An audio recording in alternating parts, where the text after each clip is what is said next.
विद्यार्थी मित्रांनो, काल आपण creation of special fund, general donation, specific donation, stock of stationery, opening balances of asset and liabilities, opening balance sheet हे बघितलं. आज आपण बघणार आहोत इम्पॉर्टंट टर्म्स, ज्या काही महत्त्वाच्या टर्म्स आहे त्याच्यामध्ये एंट्रान्स फीज, प्रवेश शुल्क,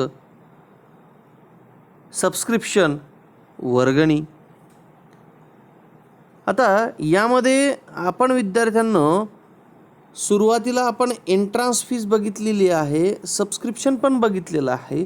आज आपल्याला मुख्यत्वे करून बघायचे आहे लेगसीज. आता ही जी काही लेगसी आहे, ही लेगसी बघत असताना मृत्यूपत्रित दान, ज्याला आपण लेगसी म्हणतो. मृत्यूपत्रित दान म्हणजे काय? Legacy means gift received under the will of on the death. मग या ठिकाणी आपल्याला legacy means gift received under the will on the death of donor. म्हणजे या ठिकाणी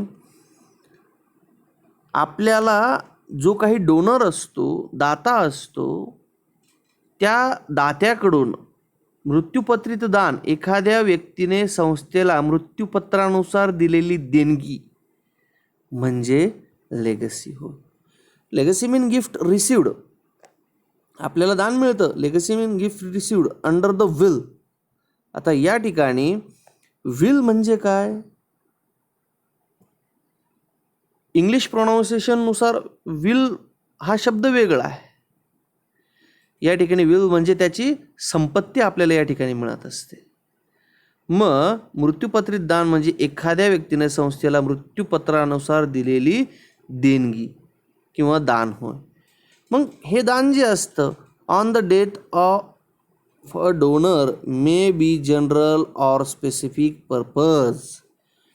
मग एखादी व्यक्ती अशी असते की ती व्यक्ती सांगत असते की बुवा मी मेल्यानंतर माझी जी काही संपत्ती आहे किंवा जी काही 2 एकर जमीन आहे, माझी जागा आहे, ती एखाद्या XYZ मंदिराला दान म्हणून देण्यात यावी, XYZ मंदिराला देण्यात यावी, XYZ संस्थेला देण्यात यावी, किंवा एखादी सेवाभावी संस्था त्यांना माहिती असेल किंवा तो एखाद्या सेवाभावी संस्थेचा सदस्य असेल तर तो त्या ठिकाणी मृत्यूपत्र लिहून जातो की माझी ही काही प्रॉपर्टी आहे ती XYZ सेवाभावी संस्थेला देण्यात यावी, मंदिराला देण्यात यावी, ट्रस्टला देण्यात यावी. आणि ती व्यक्ती मेल्यानंतर त्याचं ज्यावेळेस मृत्यूपत्र उघडून बघितलं जातं तर त्याच्यामध्ये तसं लिहिलेलं असतं. त्याने त्याची जी काही संपत्ती आहे, the legacy means gift received under the will, ही आपल्याला सप्रेम भेटीच्या स्वरूपात मिळत असते त्याची संपत्ती on the death of donor, त्याच्या मृत्यूनंतर. मग लक्षात आलं legacy means. So first of on general gift. पहिला आहे जनरल गिफ्ट, सामान्य दान. रेव्हेन्यू इन्कम, महसुली उत्पन्न, which is credited on income side of income and expenditures. मग जे काही सामान्य दान असतं हे महसुली उत्पन्न असतं. हे उत्पन्न इन्कम अँड एक्सपेंडिचरच्या इन्कम साईडला लिहिलं जातं, general gift. Okay. Then second one is a special purpose gift. Means which is the purpose of use, कोणत्या कारणासाठी वापरायचं. मग स्पेशल पर्पजसाठी वापरण्यात येणारं जे काही स्पेशल पर्पज ऑफ गिफ्ट असतं त्याला भांडवली उत्पन्न असं म्हटलं जातं. It is a capital receipt. Okay. It is should be shown on the liability side of balance sheet. Gift दोन्ही आहे, परंतु एक जनरल गिफ्ट या ठिकाणी सांगितलं आणि दुसरं स्पेशल पर्पज गिफ्ट सांगितलेलं आहे. मग त्याच्यामध्ये जर त्याने गिफ्ट देताना सांगितलं की it is a capital fund, it is a tournament fund, it is to be prize fund, मग स्पेशल पर्पज. आता आपण बघतो की शाळेमध्ये दरवर्षी 10वी-12वीच्या विद्यार्थ्यांचा गुणगौरव केला जातो आणि हा गुणगौरव करण्यासाठी विशिष्ट एखादा दाता असतो की तो संस्थेला सांगतो मी तुमच्या संस्थेला 5 लाख रुपये देणगी देतो. आणि मी तुमच्या संस्थेला 5 लाख रुपये देणगी दिल्यानंतर पण तुम्ही ती खर्चायची नाही, तुम्ही ती बँकेमध्ये ठेवायची आणि त्या 5 लाख रुपयावर जे काही व्याजाने जी काही रक्कम येईल, समजा 10% व्याजदराने समजा 5 लाख रुपयावर वर्षाला 12×5 = 60,000 रुपये त्या ठिकाणी किंवा वर्षाला त्या ठिकाणी 10% दराने आपल्याला 50,000 रुपये त्या ठिकाणी जमा होतात. मग तुम्ही त्या 50,000 रुपयामधून बक्षीस वितरण करायचं. मग संस्थेला ते 5 लाख रुपये खर्चता आले का? नाही. तर त्या ठिकाणी त्यांना त्या 5 लाख रुपयामधून मिळणारं व्याज त्या ठिकाणी खर्चायचं असतं. It is a capital receipt. Okay. म्हणून general gift and special purpose of gift हे लेगसीच्या माध्यमातून असतं. मग जनरल गिफ्ट हे आपण इन्कम साईडला लिहितो आणि special purpose of gift is called capital receipt. मग कॅपिटल फंड असेल, एंडोमेंट फंड असेल, और बिल्डिंग फंड असेल, और टुर्नामेंट फंड असेल, स्पोर्ट फंड असेल, हा फंड तो स्पेसिफिक पर्पजसाठीच वापरावा लागतो म्हणून तो लायबिलिटीला लिहिला जातो. Then after student next is life membership fees. Life membership means आजीव सभासद इज कॉल्ड लाईफ मेंबरशिप. आजीव सभासद शुल्क याला म्हटलं जातं life membership fees. In not for profit concern some members pay life membership fees. सेवाभावी संस्थेमध्ये काही मेंबर ही लाईफ मेंबरशिप फीज देत असतात, आजीव सभासद होत असतात. It is a non recurring. हे जे काही आहे हे नॉन रिकरिंग इन्कम आहे. हा इन्कम पुन्हा पुन्हा मिळणारा इन्कम नाही. हा संस्थेच्या आयुष्यामध्ये एकदाच मिळणारा इन्कम आहे. म्हणून याला काय म्हटलं जातं? Non recurring income. Okay. Therefore it will be shown on liability side of balance sheet. म्हणून हा बॅलन्स शीटच्या लायबिलिटी साईडला घेतला जातो. नॉन रिकरिंग इन्कम जो आहे हा पुनरावृत्ती होणारा नसतो. नफा न मिळवणाऱ्या संस्थेमध्ये आजीवन सभासद जे असतात ते एकदाच शुल्क भरत असतात. त्यामुळं ते नफा म्हणता येणार नाही, फायदाही म्हणता येणार नाही. त्या ठिकाणी ती लायबिलिटी म्हणून आपल्याला घ्यावी लागते. म्हणून त्याला काय म्हटलं जातं? Non recurring income. मग ही झाली life membership fees. Then after last one is sale of old asset. Sale of old asset. संस्थेची जी काही जुनी मालमत्ता असते ती विक्री करायची. मग ज्यावेळी कायमस्वरूपी मालमत्ता बाजारात विकली जाते त्यावेळेस त्याची जी काही बुक व्हॅल्यू असते ती बुक व्हॅल्यू मालमत्तेच्या बाजूस त्या विशिष्ट संपत्तीमधून वजा केली जाते. म्हणजे जी काही बॅलन्स शीटची ॲसेट साईड असते त्या ॲसेटमधून वजा केली जाते. मग समजा आपल्याला फर्निचर विकायचं आहे, ज्यावेळी कायमस्वरूपी मालमत्ता आपण फर्निचर बाजारात विकलं, फिक्स ॲसेट बाजारात विकली, तिची बुक व्हॅल्यू आपल्या ॲसेटमध्ये असते. ओके. 50,000चं फर्निचर होतं, त्या 50,000चं फर्निचर आपण 40,000ला विकलं, बुक व्हॅल्यू 50,000 आहे, सेलिंग प्राईस 40,000 आहे. मग 50,000मधून 40,000 आपण वजा केली. मग 50,000ची मालमत्ता आपण 40,000ला विकली. संपत्ती विकताना जर नफा झाला तर तो इन्कम अँड एक्सपेंडिचरच्या क्रेडिट साईडला म्हणजे इन्कम साईडला लिहिला जातो. आणि संपत्ती विकताना जर तोटा झाला तर तो इन्कम अँड एक्सपेंडिचरच्या डेबिट साईडला म्हणजे एक्सपेंडिचर साईडला लिहिला जातो, कारण तो तोटा असतो. संपत्ती विक्रीची रोख ही त्या रोख खात्यामध्ये किंवा बँक अकाउंटमध्ये जमा केली जाते.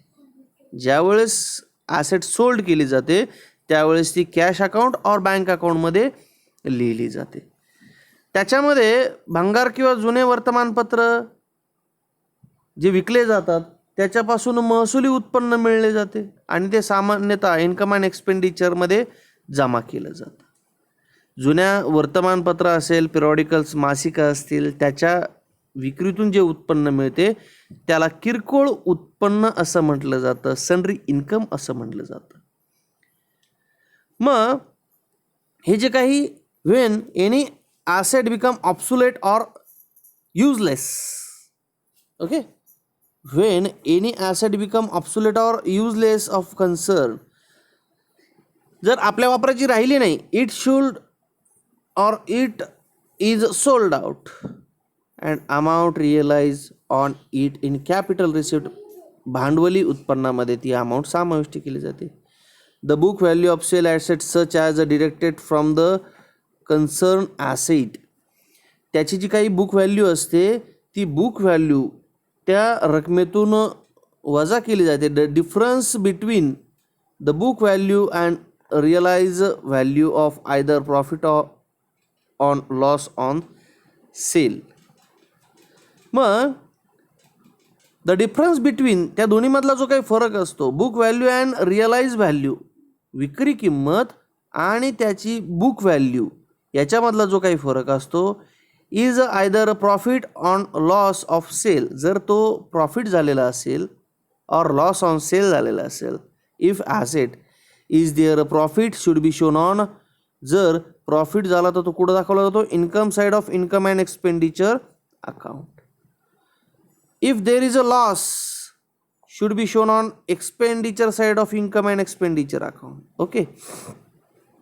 Sale of scrap, newspaper, scrap of old materials sold in market is treated a recurring income, हे पुन्हा पुन्हा मिळणारं उत्पन्न आहे. भंगार असेल, पेपर असेल, रद्दी असेल, पिरियॉडिकल्स मासिकं असतील, therefore is a credit to income side, income साईडला घेतलं जातं. Sale of old newspaper, miscellaneous income, हे किरकोळ उत्पन्नामध्ये त्या ठिकाणी घेतलं जातं. इथं created of income and expenditures income account. मग लक्षात आलं हे सोल्ड ऑफ ॲसेट.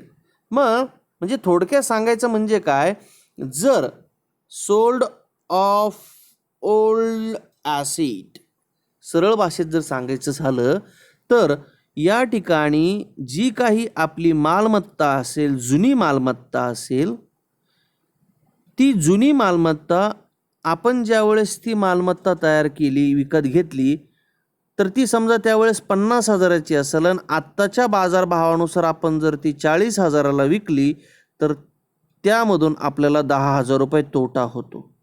50,000ची मालमत्ता 40,000ला विकली म्हणजे आपला 10,000 रुपये तोटा झाला. ओके. परंतु जर 50,000ची मालमत्ता 60,000 रुपयाला विकली तर तो आपला काय झाला, फायदा झाला. जर तोटा झाला तर इन्कम अँड एक्सपेंडिचरच्या एक्सपेंडिचर साईड म्हणजे डेबिट साईडला घ्यायचा. जर नफा झाला तर इन्कम अँड एक्सपेंडिचरच्या इन्कम साईडला म्हणजे क्रेडिट साईडला त्या ठिकाणी घ्यायचा. Sale of old asset. परंतु ही सेल ऑफ ओल्ड ॲसेट करत असताना अगोदर त्याच्यातून डेप्रिसिएशन जर दिलेलं असेल तर ते अगोदर वजा करून नंतरच ती मालमत्ता विकायची असते, म्हणजे नेट व्हॅल्यू ऑफ ॲसेट आपल्याला त्या ठिकाणी मिळत असते. त्याच्यानंतर या ठिकाणी आपल्याला स्पेसिफिक डोनेशन दिलेलं, जनरल डोनेशन दिलेलं आहे, स्पेसिफिक फंड दिलेला आहे आणि एंडॉमेंट फंड दिलेला आहे. म्हणजे या ठिकाणी हे जे काही फंड आहे हे आपण पॉईंट नंबर 8मध्ये पाहिलेली आहे. मग पॉईंट नंबर 8मध्ये या ठिकाणी आपल्याला दिसले जनरल डोनेशन, स्पेसिफिक डोनेशन, हे पॉईंट नंबर 8मध्ये आपल्याला त्यांनी सांगितलेले आहे. Specific fund, general fund. और त्याच्यानंतर जो काही फंड सांगितलेला आहे, नववा स्पेसिफिक फंड आपण जो पाहिलेला आहे, त्याच्यानंतर एंडॉमेंट फंड 10 नंबरला जो दिलेला आहे तो एंडॉमेंट फंड. तर तो एंडॉमेंट फंड आपल्याला या ठिकाणी देत असताना, आता हा जो काही एंडॉमेंट फंड आपल्याला दिला जातो हा एंडॉमेंट फंड. ओके, मग हा जो काही एंडॉमेंट फंड कशाला म्हणायचं? विशिष्ट कार्याकरता, विशिष्ट बक्षिसाकरता किंवा देणगी करता, विशिष्ट मॅचेस करता किंवा विशिष्ट उपयोगाकरता विशिष्ट रकमेने हा निधी निर्माण केला जातो. त्याला आपण एंडॉमेंट फंड किंवा विशिष्ट उत्पन्न असंही म्हणत असतो. मग हा जो काही फंड आहे हा फंड निर्माण करत असताना या ठिकाणी आपल्याला हा फंड दाखवला जातो की the fund which is created and invested in some security to earn regular income. मग त्याच्यामधून आपल्याला रेग्युलर इन्कम मिळाला पाहिजे. In the from invest to be use a specific purpose, विशिष्ट वापराकरता इज कॉल्ड एंडॉमेंट फंड. मग तुम्हाला सांगितलं की जर समजा आपण हा जो काही फंड आहे एंडॉमेंट फंड, एखाद्या संस्थेमध्ये आपण विशिष्ट रक्कम ठेवली आणि त्या रकमेमधून काही रक्कम ही दरवर्षी आपण मॅचेसच्या बक्षिसाकरता, विद्यार्थ्यांच्या गुणगौरवाकरता, स्पोर्टसाठी त्याच्या बक्षिसाकरता, खेळाडूंना प्रोत्साहन देण्याकरता आपण तो फंड वापरतो. त्याला एंडॉमेंट फंड असंही या ठिकाणी म्हटलं जातं. आणि हा फंड जो आहे हा नेहमी लॅबिलिटीला घेतला जातो बॅलन्स शीटच्या. मग बॅलन्स शीटच्या लॅबिलिटीला घेताना आपण काय म्हणतो तर एंडॉमेंट फंड, आणि हा फंड जो असतो हा त्या ठिकाणी आपण लॅबिलिटीला घेतला जातो. तर विद्यार्थी मित्रांनो, आज आपण या ठिकाणी या ज्या काही थोड्याफार ज्या काही ॲडजस्टमेंट होत्या, जे काही 10 जनरल ॲडजस्टमेंट होत्या, आपण या ठिकाणी ॲडिशनल इन्फॉर्मेशन बघितलेलं आहे. आपण पुढच्या सेशनमध्ये आता उदाहरण सोडवायला सरळ सुरुवात करणार आहोत. आजच्या पुरतं एवढंच. धन्यवाद.